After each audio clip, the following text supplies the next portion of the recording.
In today's discussion video, we'll be talking about what does it take to succeed at YouTube? Well, hell if I know. I mean, YouTube is really complex and every single different subsection of YouTube has its own different rules about what does well and what doesn't. So, my advice could only ever apply to two sectors of YouTube.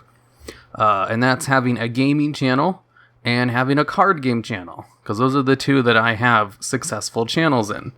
So if you don't have a gaming channel nor a card game channel, then pretty much most of my advice won't apply to you, at all.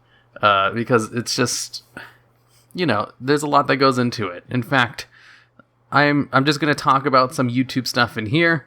I have some things written down. This is just going to be a discussion video where I'm going to give some pointers. I wouldn't even really call it advice. So, advice number 1. Never ramble at the beginning of your video and always get straight to the point, which this video is doing a very good job of explaining what not to do. If I was trying to make this a video, one that would do well and get lots of views, I would have gone straight into the YouTube advice and tips, which is what I'm not really going to do because I need to talk some more before I go into it. Some disclaimers or credentials. I have 2 successful channels, despite the fact that I have 12 channels made and that I've uploaded videos to. And I currently have 4 wonderful people who work with me to create videos for those 2 channels. And of course, those people are properly compensated. I do pay them. They're not just doing it for exposure. Both of those channels get enough ad revenue to make a living off of. My Yu-Gi-Oh channel gets about 1 million views on average, and my WoW channel gets about 1.5 million views. To put that into perspective, that's about the average for, all of the other WoW YouTubers, even the big ones. I have YouTuber friends. I follow new tubers regularly, so I know a lot of common mistakes and common things that YouTubers do well. So I thought this would be a fun video to just talk about. I'm just going to talk about a lot of YouTube things. This isn't going to be a WoW video.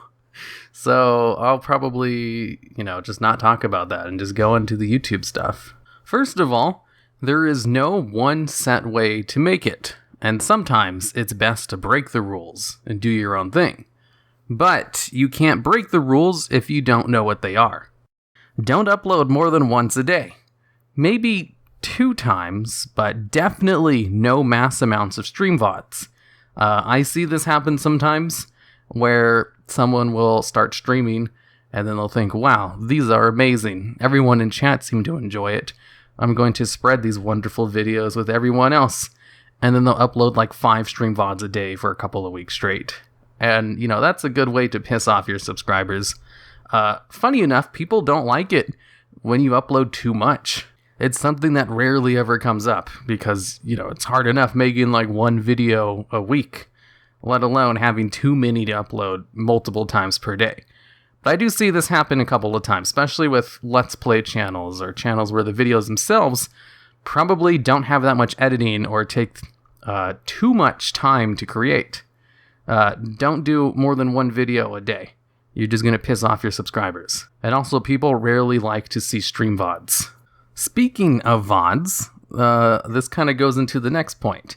Types of content for gaming channels. Because this is focused more for gaming and card game channels.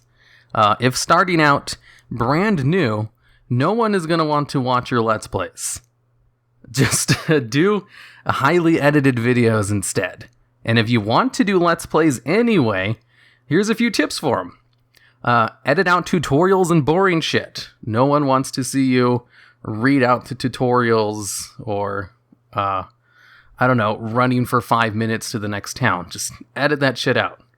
Enunciate. Speak like you're talking to a small crowd. Add energy to your voice. A normal speaking voice is boring and almost never sounds good. But, this one kind of goes to 2 different extremes. Sometimes people will put too much energy in their voice, trying to sound like PewDiePie or something. They just come off as super fake and off-putting. And then there's other people who think, they don't want to sound super fake and off-putting, so they don't put any effort into their voice. And then they just talk monotone like this for every little thing that happens. And in fact, this is kind of my normal speaking voice, but I don't ever do it because it's terrible. And that's why I actually put, a little bit of effort into it, a little bit of energy. It's basically my normal voice. It's just, I act like I'm trying to talk to a small crowd of people. Luckily, I worked in a entertainment place for 5 years, and most of my job required giving instructions or just talking to groups of people all the time every day, so I have lots of practice. It was great for recording audio for videos, so I kind of had a leg up, but also in the beginning of my videos, I didn't try that at all. If you want a good example of how not to do, video recordings and stuff, watch some of my earlier videos, because I talk really monotone like this, or, something similar to that, and there's a couple of other things that I'll have more information on when I get to the next part. But let's go back to the Let's Play stuff. More Let's Play advice, besides actually trying to put effort into your video voice. Don't get too caught up in the game and stop speaking. Describe your tactics and your thought process. Don't just go quiet when something gets hard. If you're doing a strategy game like Hearthstone, Yu-Gi-Oh!, Pokemon, or Pet Battles, talk through your strategies and reasonings for your actions. And also, don't go quiet if you're trying to think.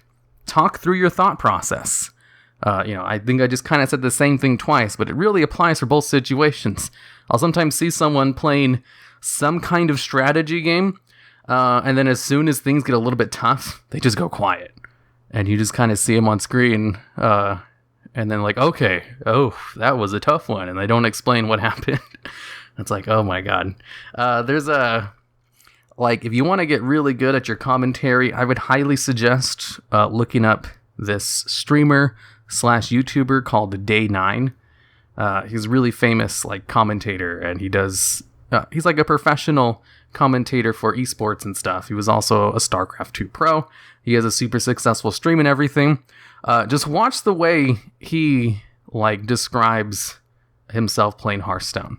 Watch one of his Hearthstone streams or something. He's a really good example of how to do that correctly. Or just any of his streams, really. He's just a natural at it. Or, maybe he's not. Maybe he just has that learned because, if you're really good at it, people won't know that you're, doing anything at all. And finally, no one wants to see your gaming sessions with your friends. It's only fun for you and your friends to watch because you were there and you share in-jokes and have pre-established chemistry with each other. On to this next point, which I thought I would talk about a little bit more. Your normal speaking voice, 9 times out of 10, doesn't sound good in videos. Sometimes you can be lucky and your speaking voice is perfect for videos, but most of the time that's not the case, as every YouTuber I've ever talked to just has a normal voice when I'm talking to them in private. Of course, a video-friendly voice can just be a higher energy version of your normal voice. That's what I do. That's what most of them do, unless they're trying to play a character. For me, it's like I'm trying to give information to a class of uninterested students. So I try my best to emphasize points and speak like it's all interesting, and not like I'm reading from a script. Another one, edit out breaths in scripted videos. No one wants to hear you breathing, even though that's a totally natural thing that happens when you're talking. Usually you don't hear them when you're talking to someone in person, because they're far enough away where it doesn't really matter, or it's just kind of natural. It's a lot more noticeable when your mic picks it up. I'm not going to leave in any breaths for this script. More advice with speaking, get a good mic. Video quality isn't as important as mic quality, surprisingly. People are very forgiving of mediocre or bad editing, but audio quality is much less forgivable, I've found. Luckily, there are 2 good mics for reasonable prices, the Blue Yeti and the Blue Snowball. Anything higher is only really for audio snobs. Both are available at Walmart or Target near my house, and obviously on Amazon. So they're not that hard to get, but they are kind of pricey, as they're both around $70. If you're going to take YouTube seriously, though, that would probably be the only purchase I would recommend getting as soon as possible. Now, speaking of other things, on the more technical side, use OBS Studio to record footage. It's free. It can be set up at a decent quality. You can set up to have low file sizes, and also avoid fraps like the plague. It's terrible and expensive and takes up way too many resources for the crappy footage it offers. If you really want high quality recordings, but don't think OBS Studio is good enough, I'd recommend DX Story over fraps. It's better quality and doesn't eat up an unnecessary amount of resources. But still, it will have the gigantic file sizes that fraps has, if you really love that. If going for high-end editing software, there are two that YouTubers use the most, Sony Vegas and Premiere Pro. Sony Vegas is more user-friendly and allows you to do simple edits with less clicks, so it's a lot faster. Premiere Pro will get the job done as well, only with a few more steps for simple edits, but it is cheaper. Plus, if you have plans to do more advanced edits in the future, with After Effects, it has basically the same interface and keybind, so you'll be more prepared for After Effects. I personally use Sony Vegas and After Effects to create my fancy edits, which I'll then edit into a really long video in Sony Vegas.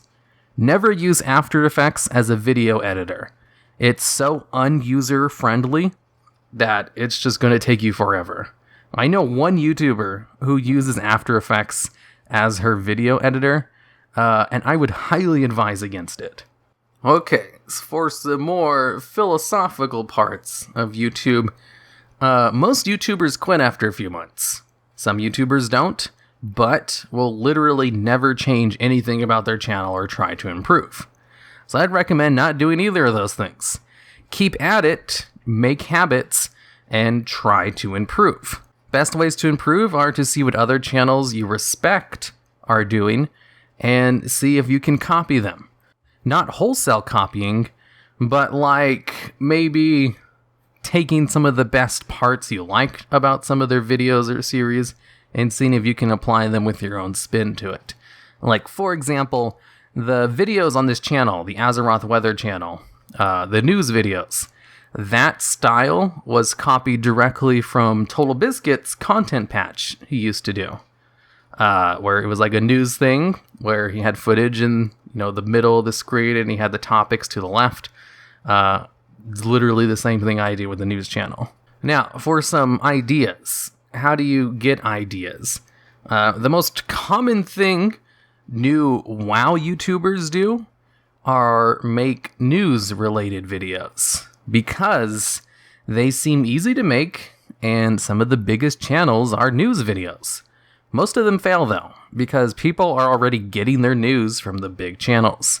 So, make videos that you'd want to watch, and don't just make videos for the sole purpose of making a video, like recording a picture of a tree, just to have something on your channel. I've seen some gaming channels where this guy literally just went outside and recorded his tree in his backyard and then put it up. And I was like, why? And someone asked him that in the comments, and he's like, oh, I just wanted to make a video. Whatchamacallit. There's another thing I see a lot. Let's plays with no talking. There's also, that's kind of in the same vein of going in your backyard and recording your tree. Doing a let's play with no talking is not good unless the content itself is like highly edited or valuable in some way. Kind of like, I don't know, maybe you're doing a speed run. You don't really need to talk in that. That's fine. Or maybe you're showing how to get to a very specific spot in a game. That's fine. If you're just playing the game like normally, though, and not talking in it, that's basically the same kind of quality content as recording your tree outside. Think about your own viewing habits and what you usually go out and watch. Do you usually search for brand new channels that have 2 videos, and their only 2 videos are low quality Let's Plays? No? If not, don't get mad if other people don't go to your channel for that either. Same with streams. Do you usually go out and watch streams of people with 0 viewers playing a popular game where there's many other more entertaining established streamers who are streaming at the same time?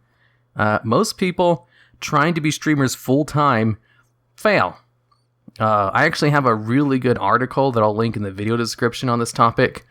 It's great. I always link it to new streamers who are wondering why no one's watching their stream.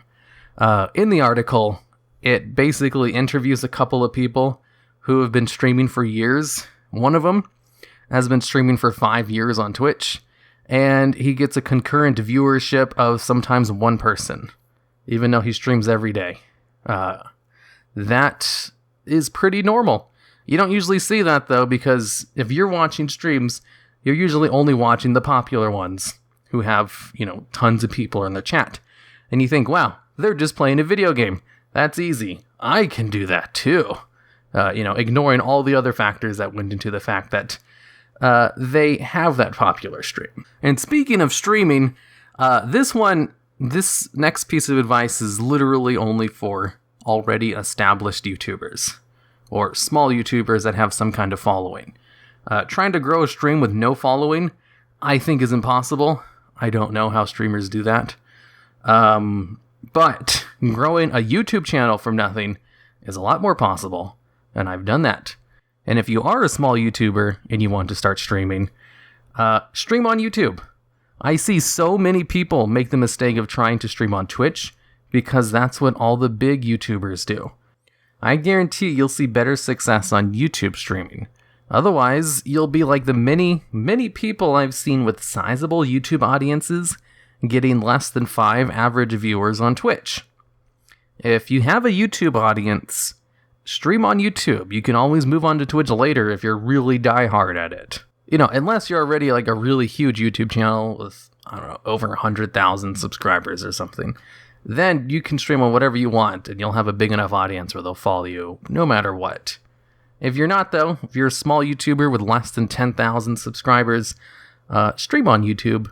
Take advantage of the fact that you have a pre-built audience. That's an advantage most other Twitch streamers would kill to have. Well, new Twitch streamers anyway. Okay, so speaking of smaller channels, shoutouts aren't as important as you might think. So work more on improving your content and less time worrying about bigger channels shouting you out. Although easier said than believed, I guess. I remember a story of this one WoW YouTuber who got featured in a Smosh gameplay video. It was like the ultimate shout out for him, and he went through so many hoops and whistles in order to get it. And they shouted out his smaller channel and sung it to all high praises. It was the best kind of shout out you could possibly hope to get. And the channel had over 1 million subs at the time. So you want to guess how many people actually went to the small channel and subscribed? I think the number was about 200. Which, I mean, if you're a brand new channel, that's great and everything, but that is a super low number. Like, I get that many subscribers in a day. And it's honestly not that uncommon of a number. Collabs and shoutouts just don't get that many subs or views. So your time is better spent on not worrying about it. That being said, if they just happen naturally, or in a way that doesn't take up too much of your time, go for it. It's always great to make friends, especially ones in the same field as you. I'm just trying to dispel the very common myth that new creators have, that a shoutout will make or break your channel if you get them from a bigger channel. And as someone with a big channel, I'll occasionally get messages from people asking how much they could pay me for a shoutout. And there is no amount of money you could realistically give me if you have a small channel that would be worth me ruining my reputation to shout out a small channel that I don't like. And 2, it's not going to help that much anyway. And speaking of shoutouts, how to do collaborations. Some advice on collabing with people. I will only do collaborations with channels that have consistent upload schedules, and the thing they need me to do is not time consuming. It used to be I would collab with anyone who asked, no matter their channel or if they even had one or not. And the reason I have rules at all is because one time I did this thing where this guy asked me to be on his Yu-Gi-Oh podcast. So I went on his podcast and we talked for a little bit, and then halfway through it, he started playing Yu-Gi-Oh and live commentating, which was really weird. I was like, you probably shouldn't do that. And the guy was just kind of weird and just did it anyway.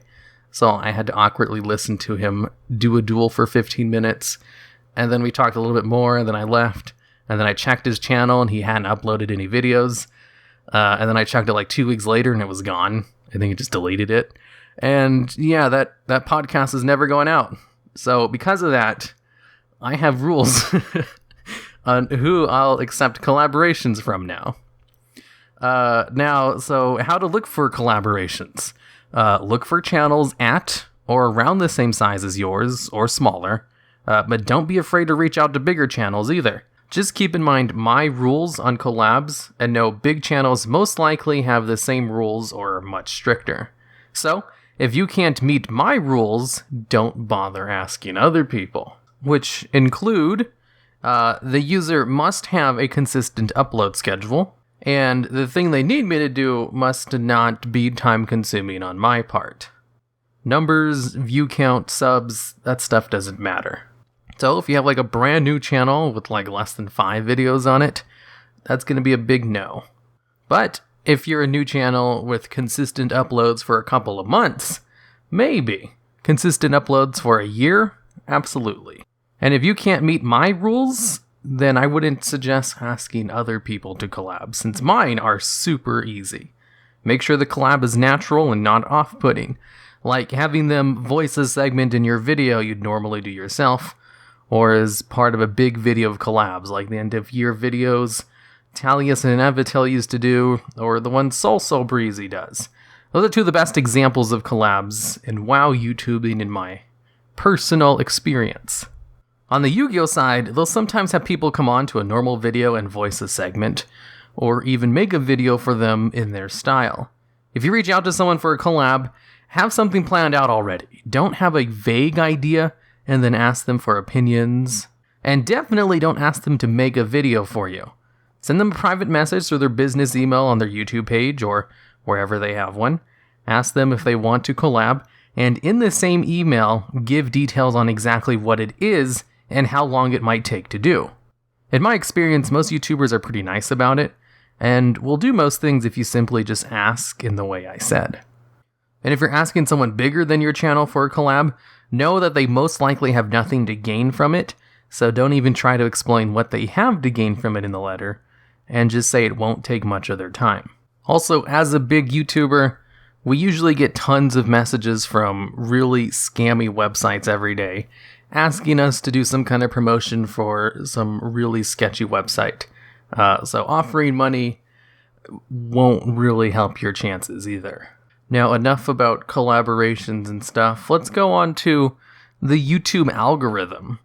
The YouTube algorithm loves legacy views more than limited time views. Legacy views, or evergreen videos, are videos that can be watched years from now and still be relevant. Time exclusive would be talking about the latest celebrity gossip or current events, or, a WoW news video. The algorithm likes longer videos more than shorter ones. The happy spot is at least 10 minutes. It likes frequent uploads, but hates it when people don't watch your uploads. So, if you're uploading a whole bunch of times a day, and no one is watching them, that's bad. That's why most YouTubers don't post stream VODs, or have a separate channel for them.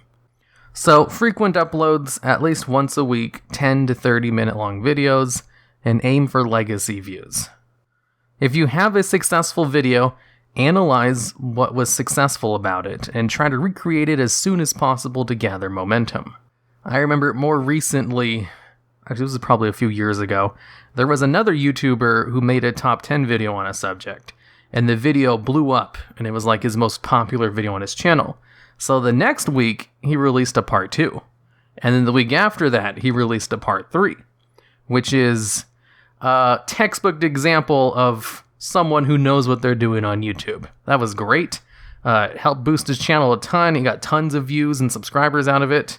And the fact that that was the only top 10 on his channel that had a parts 2 and 3 meant he absolutely knew what he was doing and was trying to get on the momentum of hitting a successful idea.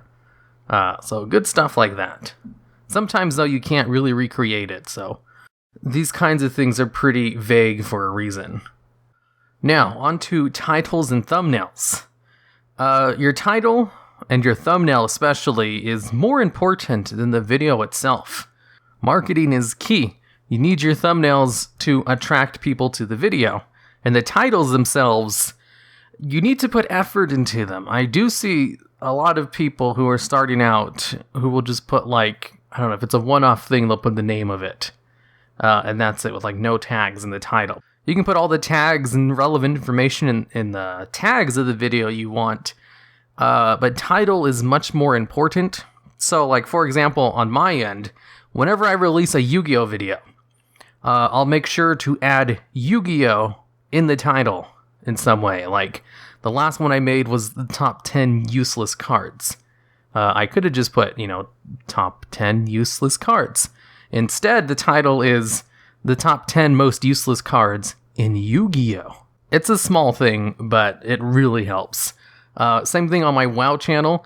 I have these series of videos that go over the history of certain abilities and stuff. So like one of the last ones I made was the history of Warlock armors. And then like parentheses from Vanilla WoW to BFA. The reason I did that is so that it can have Vanilla WoW in the title, which is a key term people look up. Because you gotta remember, people use YouTube as a search engine. If one day someone wanted to watch all of my Vanilla WoW videos on the channel, they would get a huge list if they typed it in. So you gotta find a way to fit those key terms into the title without it being, really obnoxious or anything. But there's also people who don't really do that, and instead they use their title for just pure clickbait. Like PewDiePie, for example, he has series of videos, like meme review and like the news thing he does, but he never actually puts like what it is in the title or thumbnail. He just has something clickbaity and attention grabbing for both of them. And then in the video itself, it'll be like, okay, here's another episode of this series I do. That also works really well. And if you do have a series of videos, it honestly might not be the worst thing in the world to not number it in the video title.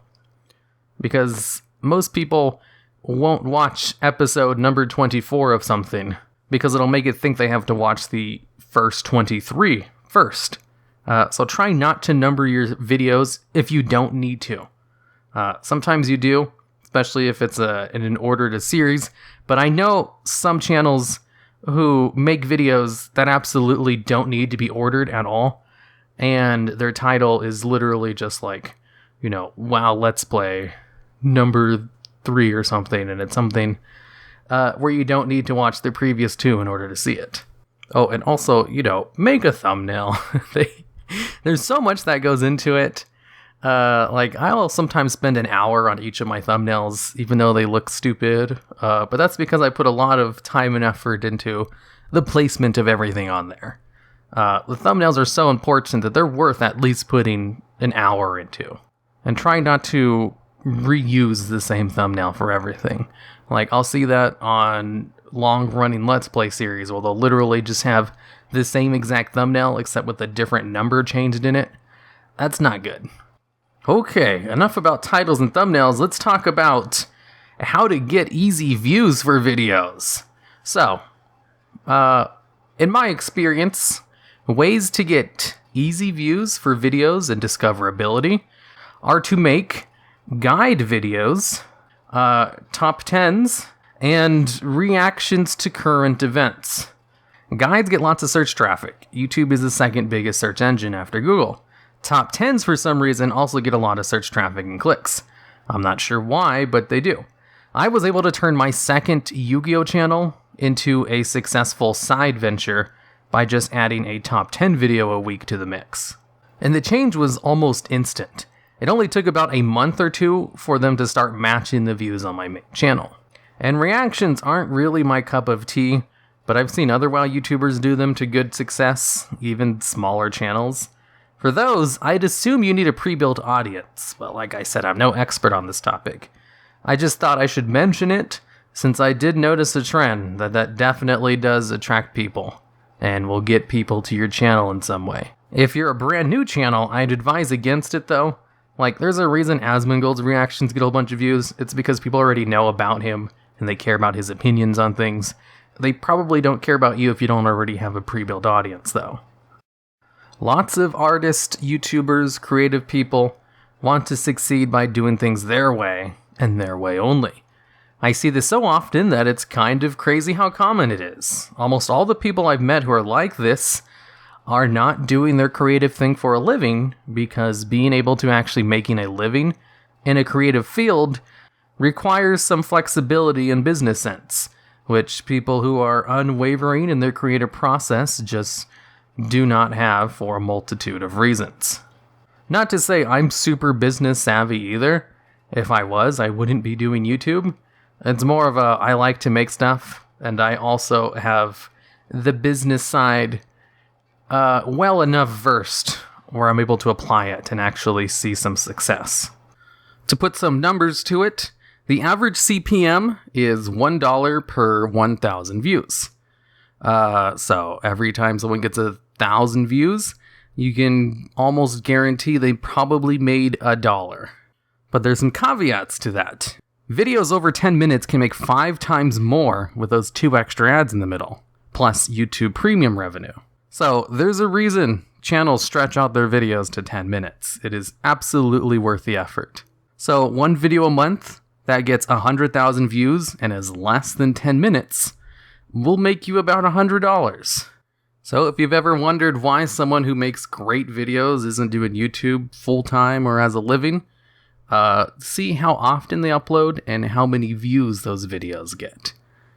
Because YouTube definitely incentivizes frequent uploads. Now, speaking of creative people and stuff, in order to even start making YouTube videos, like I kind of said this at the beginning of the video, most YouTubers are kind of off in a way. And let me give you some context on that. Because the number one reason people don't start in a creative field is because they're afraid of failing. And that might sound, pretty cliche and everything. Like, you can't fail at something if you never try. And that's why most people never try. So very few people even start making a YouTube channel. And the few that do will usually quit after a few months, because it turns out you can't just do whatever you want and succeed, unless you're lucky. In which case, I wouldn't rely on luck either. It's kind of like trying to win the lottery. And even people who win the lottery sometimes, spend all their money really quickly because they didn't really get the money in a sustainable way. And I've seen that too with YouTube channels who got lucky and succeeded doing something they liked. And then a couple years later, they're not doing so well. But anyways, to get started, this is funny because I read 2 self-help books. I love reading self-help books. They're really fun, especially since I have a background in psychology. Self-help books are basically just psychological things on a very specific field. And 2 of the books I read were about how to succeed in a creative field. And both of those books spent the first half of them talking about how to get started. Because just starting in a creative field is so hard for the average person that half the book is just a pep talk on how to start. How just to start making things, how to write a book or, paint, play an instrument, make a YouTube channel. All of those things, people are so afraid to start on average that half of both of those books were just tons of tips and tricks on how to get started and how to keep a consistent habit of it. And I remember reading it, I was like, oh, this doesn't apply to me at all because, I'm not afraid to fail. Because I fail a lot. Failure is just part of doing things. And I love trying new things. So I fail a lot. So that wasn't really a concern for me. And then I found out later on, many years later, especially when I was reading these self-help books, that's a personality advantage I have over the average person. And one that most other YouTubers have as well. They were able to actually start, and they succeeded in some way. But you don't really hear about all the people who did manage to start and then failed, which is much more common. I follow new channels all the time. I've been doing it for years. And I can tell you for a fact, so many of them quit. it's the vast majority of them. You have no idea, because you probably only follow the big YouTubers who've been doing it for years or something. Okay, and now this next section will just be on advice for small channels who have kind of a following or are just getting started, People who have had the courage to actually start and try doing things. Being obsessed with tiny view numbers and treasuring each and every one is a recipe for locking yourself in stagnation. Your channel will not grow if you fuss over the same 5 people who you know from real life watching your videos. Don't become fixated on small numbers and tiny spikes in views. They really don't show anything when you're small, and chasing after them will guide you in the wrong direction. Don't surround yourself with encouragement. When you start out, encouragement is good, but if the only people who care about your channel are your parents and friends, they're not going to go out of your way to hurt your feelings, so you won't hear what you need to hear. If you're failing, you need to know why. If you get feedback that your audio or coloring is off, don't show a screenshot of one person saying it's fine as proof that you're perfect already, because I've seen this happen before with someone who had like 100 subscribers. They thought everything was perfect and they didn't need feedback at all, because 1 or 2 people said that specific thing was good already. If your channel was less than like 10,000 subscribers, you don't really have an audience yet. Don't be afraid to try new things because it will upset your audience, or because your audience expects something. You're too small for that. Yeah, this is super common. People will just be afraid to try new things because their audience, quotation mark, already expects something from them. Here's a big one. Don't make constant update videos. It's a tall tale sign of a new tuber. Is a small channel with like 20 videos, and 5 of them are update videos about why an upload was late for a few days or something. No one cares. Here's one. Most YouTubers have big egos. I have one. Most of my YouTuber friends have one. There's nothing wrong with it. It does help if you're aware of it, though, so you can actually take feedback and improve without getting super offended. That being said, you do not have to take all feedback. Like, it's fine to ignore feedback. If you did everything people tell you to do, then you'd never do anything, since people want everything and nothing from you. If enough people say your mic sucks, fix it. For me, it took me a long time to fix voice fry and editing out lip smacks and breaths, because no one really mentioned it. For like the first year or 2 of my videos, I talked like this. How do you do voice fry? Like this. Like how Kim Kardashian talks. It was just kind of a natural thing that would sometimes pop up on the end of some of my sentences, and I wasn't aware I was doing it until someone pointed it out. And I got really mad, and I was like, how dare you tell me how I should talk? And then I mulled it over for like a few days, and I was like, oh, he's probably right. I could just stop doing that. I wasn't aware I was doing it. And then editing out my lip smacks and breaths, I just thought it was natural speaking things. Until one time, one of my YouTuber friends basically was making fun of me and said, oh, you need to edit in breaths, just like Hiru does.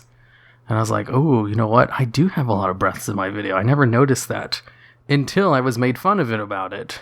Maybe I should fix that. And I do. And now I can't watch my old videos because there's voice fry and lip smacks and breaths in the video. There's this one video I have which does really well. It has, over 500,000 views. And I start the video with a huge breath, like, in this video. It's like, you stupid past me. How did you not know these things? It's because, no one really told me. And I just couldn't, it would have been nice if someone was making fun of my lip breaths and smacks earlier, so I could have caught it and edited it out. So that's why I give these kinds of advice. It might sound, kind of mean and rude in some parts, but, mull it over for a few days might be helpful. Also, sometimes people will just be like, make your videos more like X YouTuber, and it's like, no, their stuff is way too high quality. If I did that, it would add way too much to the production schedule. That's just not feasible. The way I do it is just going to kind of have to stay. Because adding extra fancy effects isn't really something I'm gonna do unless it's some way I can do it in a way that doesn't eat up a lot of my time. And finally, get support from people in similar situations to you. But learn from people who are bigger than you and where you want to be. Don't think you're too good for channels at your size or smaller. Make friends with them. And if you can, try not to kiss ass with the bigger YouTubers too much. It's generally pretty obvious, but also most YouTubers have huge egos anyway, so I doubt they care that much. Okay, so that's it for all of those things. I just really like talking about YouTube stuff. And so the discussion for this is, in my response video, I'll answer questions and reply to criticisms to points given. I speak in a lot of absolutes in this video, but there is room for debate for pretty much every point I gave. And believe me, people love to debate a lot of these points I give. Because like I said, I do try my best to help out smaller YouTubers when I can. It's just most of the time they just straight up ignore my advice. Because what they want to hear is keep doing what you love and eventually you'll make it. Which is stupid, because there's actual advice I could give instead. So, if you have any questions or you want to expand upon one of the points I made, I'd love to hear about that in the comments, and I'll make a reply video next week to them.